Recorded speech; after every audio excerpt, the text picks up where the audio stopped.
আসসালামু আলাইকুম রহমতুল্লাহি ওবরাকাতুহ। আলহামদুলিল্লাহি ওয়াহদা ওয়াসসালাতু ওয়াসসালামু আলা মান লা নাবিয়্যা বা'দা ওয়া আলা আলিহি ওয়া সাহবিহি ওয়া মাওয়ালা। অবস্থা এবার আসি আমরা 12তম পর্বে। সেটা হলো এবার কুরাইশেরা নবী সাল্লাল্লাহু আলাইহি ওয়াসাল্লামের এই দাওয়াতকে ঠেকানোর জন্য কি কি পদ্ধতি অবলম্বন করছে এই বিষয়ের উপরে। 1 নম্বরে যে পদ্ধতিটা নিছে সেটা হলো ইসারাতুশ শুবুহাত হাওলা মাসদারিল কোরআন ওয়াল আল্লাযী জাআ বিহি। প্রথম তারা শুবহাত সৃষ্টি করার চেষ্টা করছে, সন্দেহ সৃষ্টি করা কোরআনে কারিমের উৎস নিয়ে। কোরআন কোথা থেকে আসে, কোরআনে কারিম কোথা থেকে আসে, এটার উৎসটা নিয়ে মানুষের মধ্যে একটা সন্দেহ সৃষ্টি করতে চেয়েছেন। এজন্য তারা প্রথম বলছে যে ইন্নামা ইউআল্লিমুহু বাশার, যে কোরআন তো একজন মানুষ তাকে শিখাই যায়। আবার কেউ কেউ বলছে তার কাছে একজন জিন আসে, জিনে শিখাই যায়। এরকম বিভিন্ন ধরনের বিভ্রান্তি। তারপরে কেউ কেউ এসে বলছে মা লিহাজার রাসূল ইয়াকুলুত তাআম ওয়া ইয়ামশি ফিল আসওয়াক, আরে উনি কেমনে রাসূল হয়? উনি দেখি খাওয়া দাওয়া করে, আমরাও খাই উনিও খায়, আমরাও বাজারে যাই উনিও বাজারে যায়, আমরা বিয়ে শাদী করছি উনিও দেখি বিয়ে শাদী করছে, তো উনি রাসূল হয় কেমনে? এই জাতীয় বিভিন্ন কথাবার্তা বলে নবী সাল্লাল্লাহু আলাইহি সাল্লামের কোরআন কোথা থেকে আসে এই উৎসটার ব্যাপারে শুবহাত সৃষ্টি করার, সন্দেহ তৈরি করার চেষ্টা করছে দাওয়াতকে বাধাগ্রস্ত করার জন্য।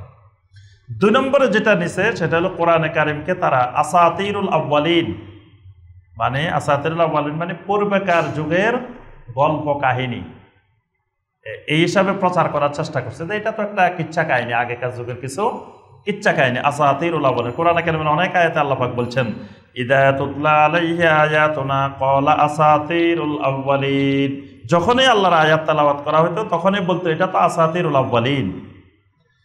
তারপরে তারা শুরু করছে যে নবী সাল্লাল্লাহু আলাইহি সাল্লামকে বিভিন্ন ধরনের ঠাট্টা বিদ্রূপ উপহাস করা, এটার মাধ্যমে দাওয়াতকে ঠেকানো। নবী সাল্লাল্লাহু আলাইহি সাল্লামকে কেউ কেউ এসে বলতেছে যে যেই ফেরেশতা আসতো সেই ফেরেশতা ছেড়ে চলে গেছে, কয়দিন ওহী আসে নাই, ফাতরাতুল ওহী, কয় যে ফেরেশতা তার সাথে এতদিন ছিল যে জিনটা, ওই জিনটা তাকে ছেড়ে চলে গেছে। এটা বলে তার মানসিক শক্তি দুর্বল করার চেষ্টা করা হয়েছে। আল্লাহ পাক সূরা দোহা নাযিল করে বলেছেন ওয়াদ-দোহা ওয়াল-লাইলি ইযা সাজা মা ওয়াদ্দাআকা রাব্বুকা ওয়া মা ক্বালা, আপনার রব আপনাকে পরিত্যাগ করেন নাই, আপনার প্রতি অসন্তুষ্ট হন নাই, সম্পর্ক ত্যাগ করেন নাই, আল্লাহ পাক ঘোষণা দিয়ে নবী সাল্লাল্লাহু আলাইহি ওয়াসাল্লামকে সান্ত্বনা দিয়েছেন। আচ্ছা, এরপরে আরো বিভিন্নভাবে আপনার নবী সাল্লাল্লাহু আলাইহি ওয়াসাল্লামের বিরুদ্ধে বিভিন্ন অপবাদ, ঠাট্টা বিদ্রূপ, এগুলোর মাধ্যমে দাওয়াতকে স্তব্ধ করার চেষ্টা করা হয়েছে। এরপরে নবী সাল্লাল্লাহু আলাইহি ওয়াসাল্লাম যেখানে কোরআনে কারীম তেলাওয়াত করতেন সেখানে গিয়ে তারা শীষ দিত, তালি বাজাইত। আল্লাহ পাক কোরআনে কারীমের মধ্যে বলছেন ওয়ামা কানা সলাতুহুম ইনদাল বাইতে ইল্লা মুকাআন ওয়া তাসদিয়া, তারা জোরে জোরে শীষ দিত, তালি বাজানো শুরু করত যাতে নবী সাল্লাল্লাহু আলাইহি ওয়াসাল্লামের কোরআনে কারীমের তেলাওয়াত কেউ শুনতে না পারে, এবং তারা শোরগোল করত। আল্লাহ পাক বলেন ওয়াকালাল্লাযীনা কাফারু লা তাসমাউ লিহাদাল কুরআন ওয়ালগাউ ফীহি লাআল্লাকুম তাগলিবুন, কাফেররা বলতো খবরদার লা তাসমাউ লিহাযাল কুরআন, এই কোরআন তোমরা কেউ শুনিও না, ওয়ালগাউ ফীহি, যখন মুহাম্মদ সাল্লাল্লাহু আলাইহি ওয়াসাল্লাম কোরআন তেলাওয়াত করে তখন চিৎকার করবা, শোরগোল করবা, লাআল্লাকুম তাগলিবুন, তাহলে তোমরা বিজয়ী হবে। অর্থাৎ নবী সাল্লাল্লাহু আলাইহি ওয়াসাল্লামের কোরআন যাতে কেউ তেলাওয়াত শুনতে না পারে, এই জন্য শীষ দেওয়া, তালি বাজানো, চিৎকার করা, শোরগোল করা, এগুলোর মাধ্যমে কোরআন শোনা থেকে মানুষকে দূরে রাখার চেষ্টা করা হলো। এরপরে আপনার নবী সাল্লাল্লাহু আলাইহি ওয়াসাল্লাম এবং সাহাবীদের উপরে শারীরিক নির্যাতনের রাস্তা তারা বেছে নিল। বেছে নেওয়ার পরে আল্লাহ রাসূল সাল্লাল্লাহু আলাইহি ওয়াসাল্লামের উপরে অনেকগুলো কঠিন আকারের নির্যাতন তারা করা শুরু করলো। একদিন আল্লাহ রাসূল সাল্লাল্লাহু আলাইহি ওয়াসাল্লাম বাইতুল্লাহর মধ্যে সালাত আদায় করতেছেন, নিজে একা একা সালাত আদায় করতেছেন, সহিহ আল বুখারী এবং মুসলিমের হাদিস। তখন উকবা ইবনে আবি মুআইত, এই শয়তান মসজিদে হারামের মধ্যে বসা, তার সাথে আবু জাহেল, উতবা ইবনে রবিয়া, সাইবা ইবনে রবিয়া, ওয়ালিদ ইবনে উকবা, উমাইয়া ইবনে খালব, এরা সবাই বসা, সব নেতারা ইবলিসগুলো এক জায়গায় বসা, বসে বসে বলতেছে এই যে দেখো দেখো মুহাম্মদ সালাত আদায় করতেছে। আচ্ছা, এবার উকবা ইবনে আবি মুআইত উঠে বলতেছে আইয়ুকুম ইয়াজিউ বাসালাই জাজুরে বানি ফুলান ফায়াদাহু আলা জাহরে মুহাম্মদ, আরে মুহাম্মাদের এত সাহস, আমাদের সামনে সালাত আদায় করতেছে। এই কে আছো তোমরা? ওই জায়গায় একটা উটের নাড়ি বুড়ি আছে বড় আকারের, সেটা এনে মুহাম্মাদের পিঠের উপরে চাপাই দাও। তখন এই উকবা ইবনে আবি মুআইদ গিয়ে সেই উঠে লাফ মেরে দাঁড়াইলো, দাঁড়ায় ওই সেখান থেকে উটের নাড়ি বুড়িটা এনে নবী সাল্লাল্লাহু আলাইহি ওয়াসাল্লাম যখন সেজদায় গেলেন, নবী সাল্লাল্লাহু আলাইহি ওয়াসাল্লামের পিঠের উপরে চাপাই দিলেন। এত ওজন এবং এত দুর্গন্ধ, তারা সিদ্ধান্ত নিল যে এটার ভারে সে আর উঠতে পারবে না, শ্বাস ফেলতে পারবে না এবং দুর্গন্ধে সে মারা যাবে। এজন্য তারা এইটা পিঠের উপরে দিয়ে এমন হাসাহাসি করতেছে, একজন আরেকজনের গায়ের উপরে পড়তেছে।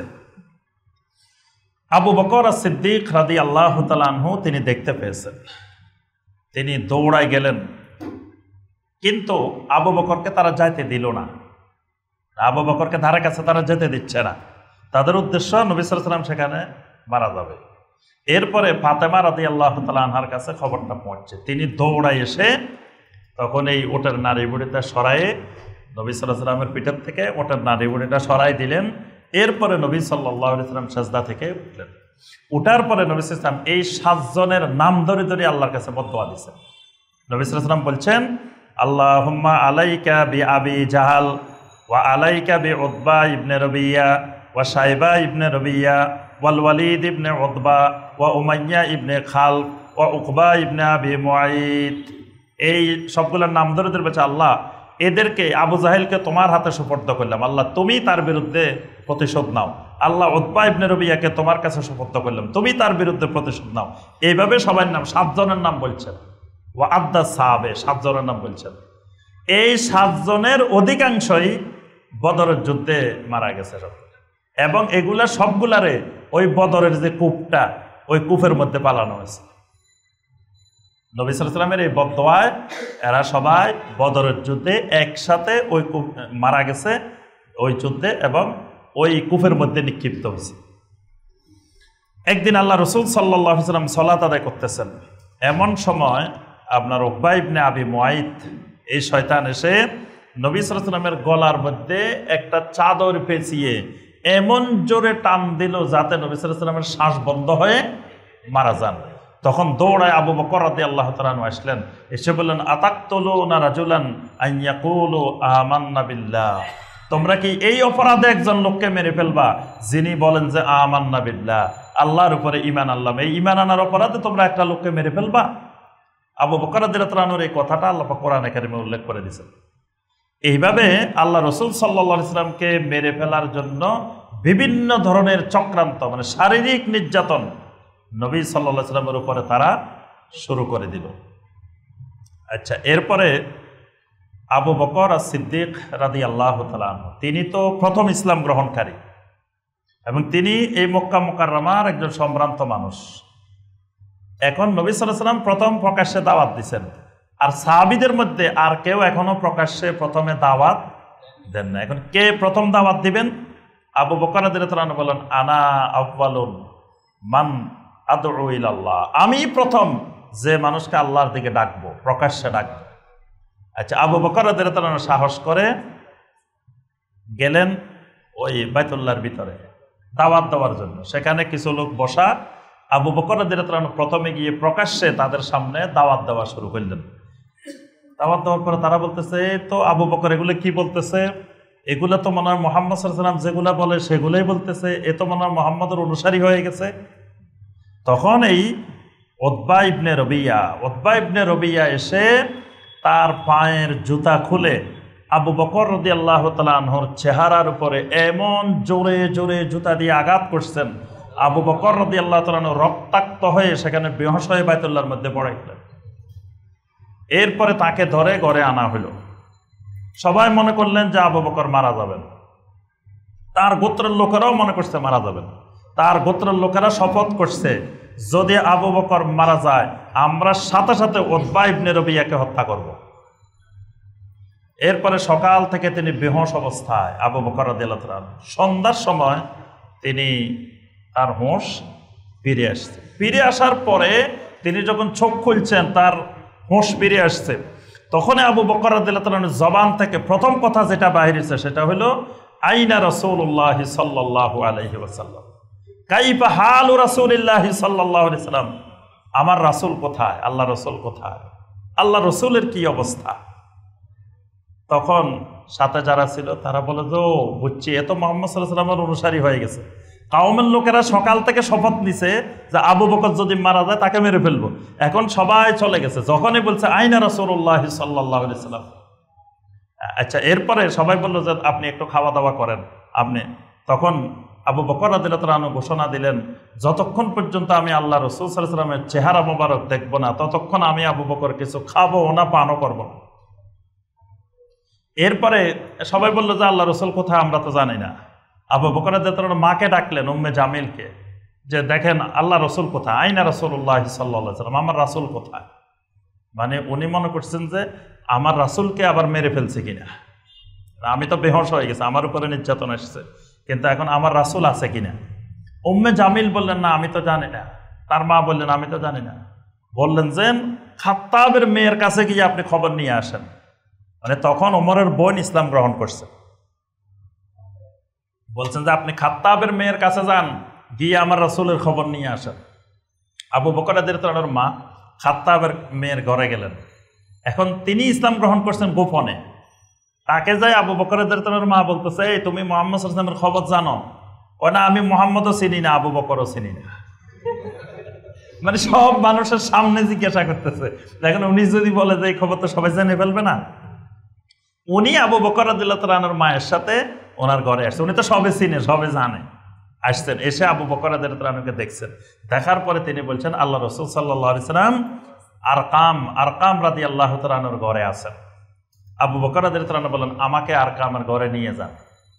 এরপরে দুইজনে কাঁধে ভর করে আবু বকর রাদিয়াল্লাহু তাআলাকে ওই আরকাম রাদিয়াল্লাহু তাআলার ঘরে নিয়ে গেল। আল্লাহ রাসূল সাল্লাল্লাহু আলাইহি ওয়াসাল্লাম আবু বকরকে দেখে জড়াই ধরলেন এবং চেহারার মধ্যে চুম্বন দিলেন।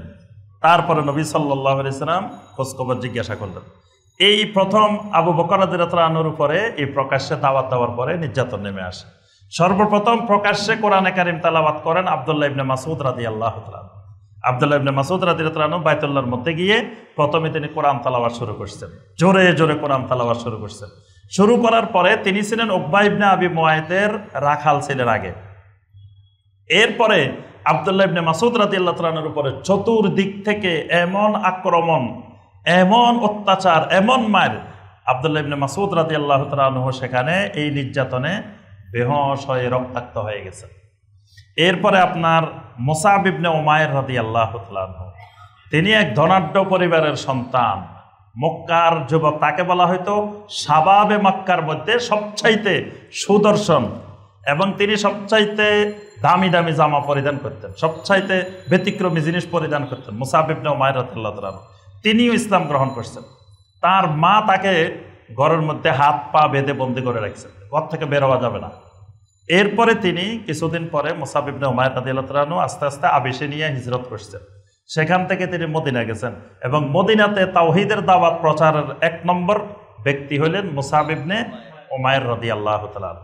এরপরে বেলাল ইবনে রাবাহ রাদিয়াল্লাহু তাআলা, তার নির্যাতন তো সবচাইতে করুণ নির্যাতন। তিনি উমাইয়া ইবনে খালফের গোলাম, তাকে দিনের বেলায় গলার মধ্যে রশি লাগাই মক্কার ছেলেদের হাতে ছেড়ে দেওয়া হতো। তারা রাস্তার মধ্যে টেনে টেনে তাকে নিয়ে যেত, তার পুরো শরীর থেকে রক্ত বের হতে থাকতো, কারণ পাথরের ঘষায়, বালুর ঘষায়। এরপরে আপনার নেতারা এসে যতক্ষণ শক্তি থাকতো ততক্ষণ তাকে পিটাইতো। এরপরে উত্তপ্ত বালুর মধ্যে, পাথরের মধ্যে তাকে শোয়াই বুকের উপরে পাথর চাপা দিয়ে রাখতো। আর বেলাল রাদিয়াল্লাহু তাআলা শুধু চিৎকার দিয়ে দেবেন আহাদ আহাদ আহাদ, শুধু জবান দিয়ে আহাদ বলতেন। আল্লাহ রাসূল সাল্লাল্লাহু আলাইহি ওয়াসাল্লাম একদিন দূরের থেকে শুনলেন আহাদ। আল্লাহ রাসূল সাল্লাল্লাহু আলাইহি ওয়াসাল্লাম বলেন আহাদুন ইউনজিকা, তুমি যে আহাদকে ডাকতেছো ওই আহাদ তোমাকে অচিরেই মুক্তি দিবেন। আল্লাহ রাসূল সাল্লাল্লাহু আলাইহি ওয়াসাল্লাম আবু বকর রাদিয়াল্লাহু তাআলার কাছে এসে বলেন, আবু বকর, যে ইন্না বেলালান ইউআযযাবু ফিল্লাহ, বেলাল তো আল্লাহর কারণে কষ্ট পাচ্ছে, আল্লাহর দ্বীনের জন্য বেলাল কষ্ট পাচ্ছে। এরপরে বেলাল রাদিয়াল্লাহু তাআলা আনহু ওই মালিকের কাছে গেলেন, যাই বললেন যে আপনার এই গোলামকে আজাদ করে দেন। বলে যে না, আমাকে অনেক মূল্য দিতে হবে। তো বললো যে আমি এই গোলামের পরিবর্তে আরেকটা গোলাম দিব। একটা কাফের গোলাম ওই মালিককে দিয়ে দিচ্ছেন, আরো অনেকগুলো টাকা দিচ্ছেন, মুদ্রা দিচ্ছেন, আরো অনেক কিছু দিয়ে তারপরে বেলাল রাদিয়াল্লাহু তাআলা আনহুকে মুক্ত করে নিয়ে আসছেন। এই জন্য ওমর রাদিয়াল্লাহু তাআলা আনহু সবসময় বলতেন, ইন্না আবা বকর সাইয়্যিদুনা ওয়া আতাকা সাইয়্যিদানা। আবু বকর আমাদের সাইয়্যিদ, তিনি মুক্ত করেছেন আমাদের আরেক সাইয়্যিদকে, মানে বেলাল রাদিয়াল্লাহু তাআলা আনহুর কথা বলতেন। এরপর খাব্বাব ইবনে আরাত্তি রাদিয়াল্লাহু তাআলা আনহু, আম্মার ইবনে ইয়াসার ইয়াসারের পরিবারের উপরে যে নির্যাতন, আল্লাহু আকবার, সেই কারবালার কি হৃদয় বিদারক ঘটনা, তার থেকে আরো হৃদয় বিদারক এই আম্মার ইবনে ইয়াসার রাদিয়াল্লাহু তাআলা আনহুর পরিবার। ইয়াসার রাদিয়াল্লাহু তাআলা আনহু, তার স্ত্রী সুমাইয়া রাদিয়াল্লাহু তাআলা আনহা, এই আম্মার রাদিয়াল্লাহু তাআলা আনহু, তিনজনকে কাফেররা ধরে নিয়ে গেছে। ধরে নিয়ে গিয়ে আপনার ইয়াসার রাদিয়াল্লাহু তাআলা আনহুকে এমন নির্যাতন, পৃথিবীর ইতিহাসে কোনো মানুষ মানুষের উপরে এরকম নির্যাতন করতে পারে না। ওনার চোখের মধ্যে আপনার বিভিন্ন ধরনের রড, লাঠি ঢুকাই দেওয়া হয়েছে, মুখে দিয়ে লাঠি ঢুকাই দেওয়া হয়েছে, নাক দিয়ে লাঠি ঢুকাই দেওয়া হয়েছে, এমন ধরনের নির্যাতন ইয়াসার রাদিয়াল্লাহু তাআলা আনহুকে। এরপর আল্লাহ রাসূল সাল্লাল্লাহু আলাইহি সাল্লাম দূরে দিয়ে থেকে দেখতেছিলেন, কিন্তু কিছু করার নাই। নবী সাল্লাল্লাহু আলাইহি সাল্লাম বলতেছেন, সবরান আলা ইয়াসির ইন্না মাউইদাকুমুল জান্নাহ। হে ইয়াসিরের পরিবার, সবর ধরো, আল্লাহ তোমাদের জন্য জান্নাত তৈরি করে রাখছে। সুবহানাল্লাহ। এরপরে ইয়াসির রাদিয়াল্লাহু তাআলা আনহু অত্যাচার সহ্য করতে পারেন না, শহীদ হয়ে গেছেন। এরপরে তার স্ত্রী সুমাইয়া রাদিয়াল্লাহু তাআলা আনহা, সুমাইয়াকে আবু জাহেল নিজে সুমাইয়ার গোপন অঙ্গ দিয়ে বর্ষা ঢুকে তাকে শহীদ করে। এবং কোন কোন সিরাতের কিতাবে লিখছে যে তাকে 2 উটের সাথে 2 পা বেঁধে দিয়ে, মানে 2 উটকে 2 দিকে চালাই দিছে, ওনাকে ছিঁড়ে 2 ভাগ করে ফেলছে। ইসলামের প্রথম শহীদ এই সুমাইয়া রাদিয়াল্লাহু তাআলা আনহা। এই নিজের চোখের সামনে আম্মার রাদিয়াল্লাহু তাআলা আনহু দেখছেন তার মা শহীদ হয়েছেন, বাপ শহীদ হয়েছেন। এরপরে তার উপরে নির্যাতন, তাকে বলতেছে তুমি মুহাম্মদকে গালি দাও, গালি দিলে তোমাকে ছেড়ে দিব। শেষ পর্যন্ত আম্মার রাদিয়াল্লাহু তাআলা আনহু নবী সাল্লাল্লাহু আলাইহি ওয়াসাল্লামকে গালি দিয়েছেন, দেওয়ার পরে তাকে ছেড়ে দিছে।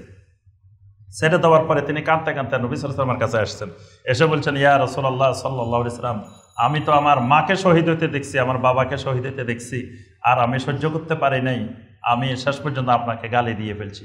নবী সাল্লাল্লাহু আলাইহি ওয়াসাল্লাম বলেন, কাইফা তাজিদু কালবাকা, যখন তুমি গালি দিছো তোমার অন্তরের অবস্থাটা কেমন ছিল? তখন আম্মার ইবনে ইয়াসার রাদিয়াল্লাহু তাআলা বলেন, কালবি মুতমাইন্নুন বিল ঈমান, আমার অন্তরে আপনার প্রতি পরিপূর্ণ ভালোবাসা বিদ্যমান ছিল। নবী সাল্লাল্লাহু আলাইহি ওয়াসাল্লাম বলেন, ওয়াইন আদু উদ, যদি তারা তোমাকে আরেকবারও এরকম নিয়ে যায় তুমি আবারও এরকম গালি দিও। আর নবী সাল্লাল্লাহু আলাইহি ওয়াসাল্লামের এই কথার সমর্থনে আল্লাহ পাক কোরআনে কারিমের আয়াত নাযিল করেছেন, মান কাফারা বিল্লাহি মিন বাদি ঈমানিহি ইল্লা মান উকরিহা ওয়া কলবুহু মুতমাইন্নুন বিল ঈমান। যে আল্লাহ পাক বলছে, কেউ যদি ঈমান আনার পরে কুফরি করে এবং সেই কুফরিটা যদি বাধ্য হয়ে করে, তার অন্তর ঈমানের প্রতি মুতমাইন থাকে, তাহলে আল্লাহ পাক এটাকে কুফরি হিসাবে গণ্য করেন না। সুবহানাল্লাহ। এইভাবে আপনার সোহাইব রুমি রাদিয়াল্লাহু তাআলা আনহু, আমির ইবনে ফুহাইরা রাদিয়াল্লাহু তাআলা আনহু, অসংখ্য সাহাবায়ে কেরামের উপরে কঠিন নির্যাতন নেমে আসে এই প্রকাশ্য দাওয়াতের পরে। এই নির্যাতনের মাধ্যমে তারা চেষ্টা করেছিল তাওহীদের দাওয়াতকে পৃথিবী থেকে নিচ্ছিন্ন করে দেবে, কিন্তু আল্লাহ পাক চাইলেন লিইউযহিরাহু আলাদ-দীনি কুল্লি ওয়ালাউ কারিহাল মুশরিকুন। কাফেররা যতই অপছন্দ করুক না কেন, আল্লাহ পাক আল্লাহর তাওহীদকে সারা পৃথিবীতে বিজয়ী করবেন, তাওহীদকে প্রসার করবেন, এটা আল্লাহর ইচ্ছা। সুতরাং কাফেরদের এই নির্যাতন দিয়েও তাওহীদের দাওয়াতকে ঠেকাইতে পারে নাই। তো আজকে এই পর্যন্তই।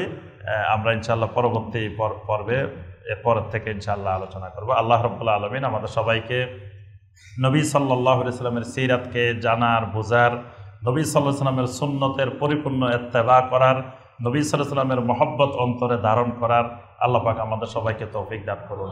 আমিন ইয়া রাব্বাল আলামিন। সুবহানাকা আল্লাহুম্মা বিহামদিকা আশহাদু আল্লা ইলাহা ইল্লা আনতা আস্তাগফিরুকা ওয়া আতুবু ইলাইক।